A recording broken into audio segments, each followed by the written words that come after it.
We've had the pleasure of getting to know in the last couple of months a lady by the name of Pam Rawlings, who has shared very courageously some very personal and strong writing, and she would like to share some of it with you now tonight. Can we hear one about your daughter first? Well, that's Oh, okay. Well, then that's what we're going to hear. Now, I'm trying to go from memory. No, I can't remember anything. Pam, come on.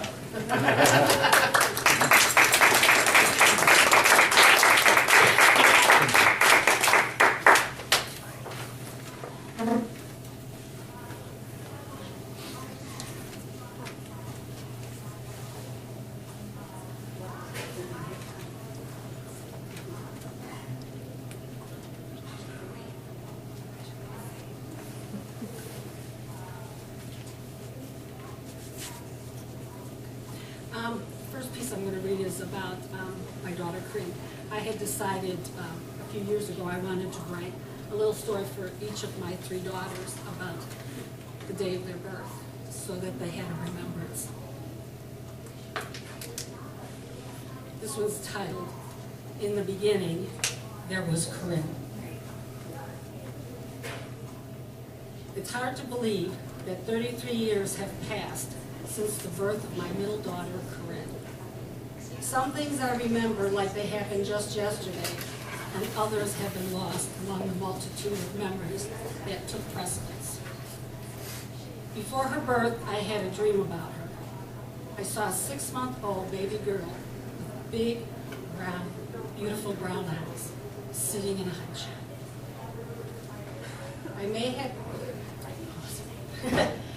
It may have been a dream, but it seemed so real, almost like an omen. Still, seeing her for the first time, it took me by surprise when I saw those eyes once again looking back at me. I wouldn't call Corinne's birth uneventful. As a matter of fact, most everything in her life has had some drama. As I recall, early on that Tuesday morning, the day Corinne made her appearance, her sister Stephanie and I were getting ready to go to playgroup.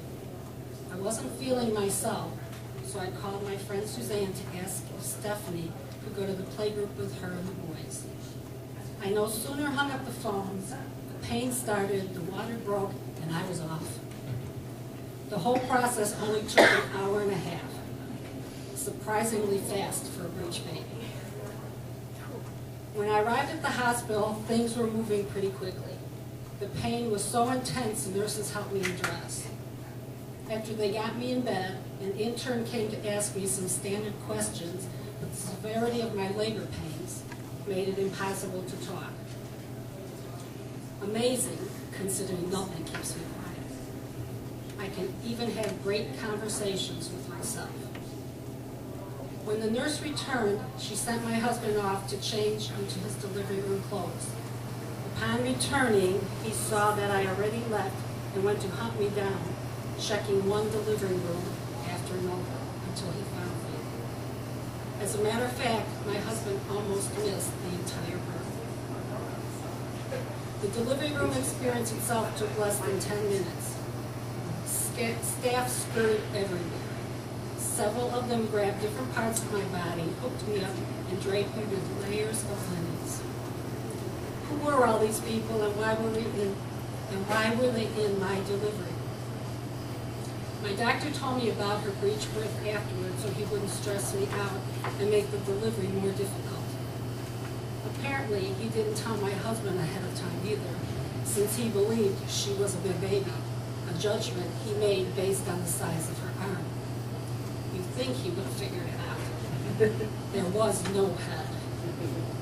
She came out butt first. What he saw was a leg, not an arm.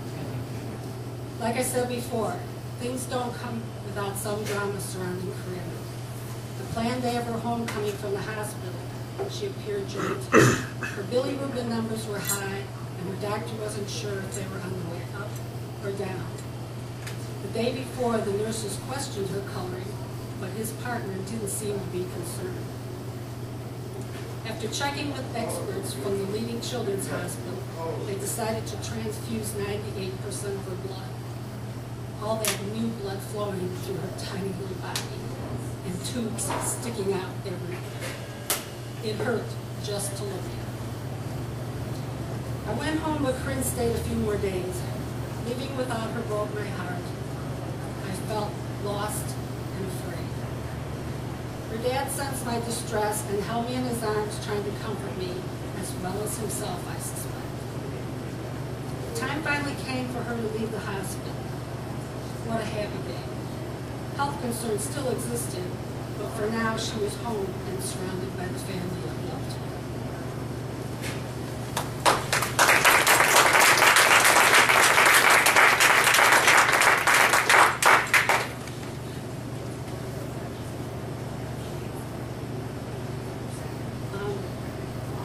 I'd like to read chapter 1 of my autobiography, titled Through My Legs. Although I don't remember a lot of my childhood, from time to time something new comes to mind. It's strange, but until I turned 40, I didn't know I locked away a whole other part of my life, one waiting to emerge at just the right moment. It sends chills through me when I think back to that time. I realized I was living a lie. My perfect childhood, or what I thought a perfect childhood, came crashing down around me. In actuality, it was the beginning of a new life for me, the one I am living today. I'll go back to that time over 20 years ago when the rumbling started within me. Anxiety intensified as the move into our new home grew near. One thing after another went wrong. It started when our old home sold more quickly than we anticipated, and our new one wouldn't be ready for 3 more months. A month later, our life insurance company went bankrupt. Then a tornado hit the area and delayed the construction of our house for 4 more months. We were virtually homeless for 7 months. We stayed with my sister until school started, but she lived out of state, so my husband bumped at his sister's house to be close to work. Eventually, we all moved in with my parents. Even this arrangement proved to be challenging. 7 people occupied the 3-bedroom, 1-bathroom house. And the 3rd bedroom really wasn't a bedroom. It was a room of closets. So the girls either slept on the couch in the family room or on a blow-up bed in the room of closets. They had no personal space and lived out of boxes. I remember spending the weekends at the new house during its construction just to get away. Our oldest daughter would sit for hours on the wood floor in the middle of her soon-to-be bedroom, listening to her radio. With a look of contentment, she sat in a room with no windows or walls, just studs, but her space nevertheless. Her sisters would spend time with kids of other families building homes on our block. We would play in the cornfield, canvass the other new houses, or just hang around. After my husband and I, we'd check out the construction and clean up the garbage left behind by the builders. Anything to pass the time. By Christmas, tensions were building. Even though we tried to do our part in keeping things cleaned up, paying our own way, and trying to consider my parents' feelings, living with them became a bit much for all of us. After one of those whirlwind days, you know the kind when you run around from one event to another. The girls didn't pick up after themselves, and when we returned home, it was clear my father had been upset, and it took it out on my mother. Apparently, my father also complained about our living arrangements to his church buddies because mere weeks before our home would be finished, one of them offered us a house to rent. Instead, we chose to move in with our friends who built a house in our new neighborhood.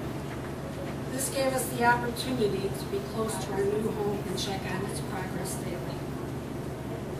After much adversity, anxiety, and anticipation, we moved. You would think that now life would be grand, but my moods plummeted. I felt myself slipping further into depression. I continued to become increasingly unhappy.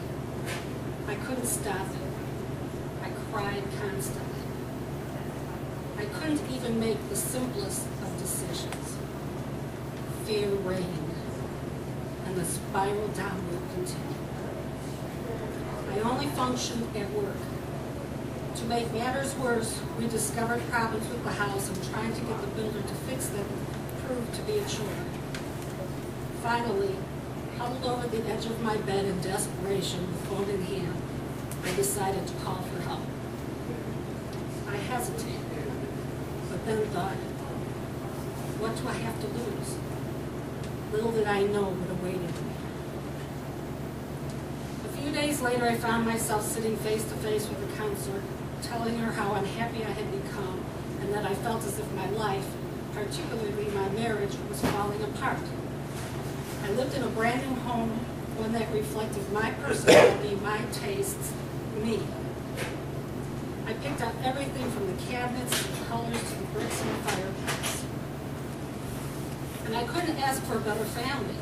The girls were well-behaved, smart and caring, their father hardworking, good and helpful. Why did I feel so miserable?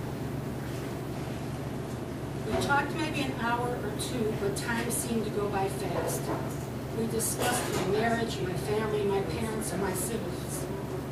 When we finished, the counselor leaned over and looked me straight in the eyes and told me she found it strange that I didn't remember any details about my childhood.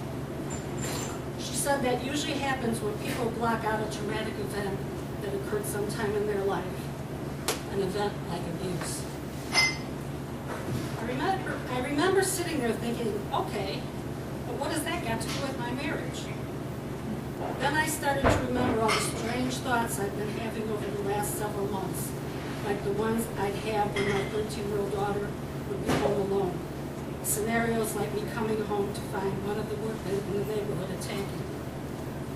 I could feel the rage radiating through my entire body, and I saw myself striking him repeatedly until I knocked him out.